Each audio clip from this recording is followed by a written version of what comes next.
આ તો બાપા એગ્રો વાળાનું ખેતર લાગે. હા હો બાપા એકરો વાળાનું જ રહેશે. ભાઈ કમાલ કર્યા, જો તો ખરા એક દાણો વેરાય ને ધાણી એક દાણા.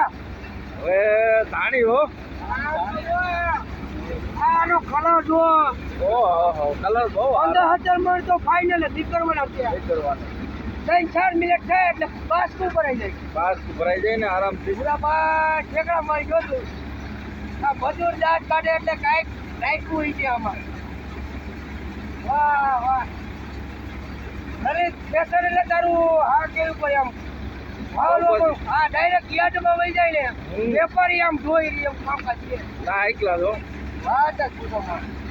આપણા કરતા તો બાપા એગ્રો વાળાની કમાલ છે કે કારણ કે આપણું પંજાબની ટેકનોલોજી અહીંયા લઈને દીધી. હા બાપા વાળાનું કામ પૂછ્યું. કેવાય બાપા વાળે કાંઈક કોન્ટેક્ટ કર્યો તો યાર બધી ફ્રી ભેગું કેટલા થેસર વેચે. પંજાબથી થઈ રહ્યો. બધી વેરાયટીના થેસર વેચે છે, રોટાવેટર વેચે છે, નાના ટ્રેક્ટર વેચે છે, પ્લાવ વેચે છે. બાપા વાળાએ તો મોટા વધારેથી આ મેટ્રોના જીડીસીમાં આવી કમાલ કરી નાખી એક વર્ષમાં. એક વરમાં હો. એનું નેટવર્ક કેટલું કરાય પાછી પ્લસ 30 વાળાની છે બટર હોતય એવું એ તો ઓહો તો ઊંચા જઈલા જાય છે.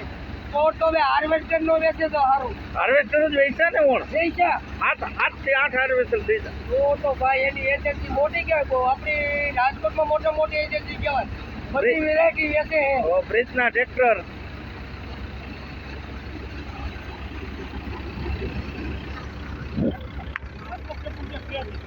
કા ભૂરાભાઈ હા કેવા નીકળે દાણા? હા નીકળે. તો વાંધો નહીં ચોખા આવે ને હા ચોખા હાઈ ક્લાસ.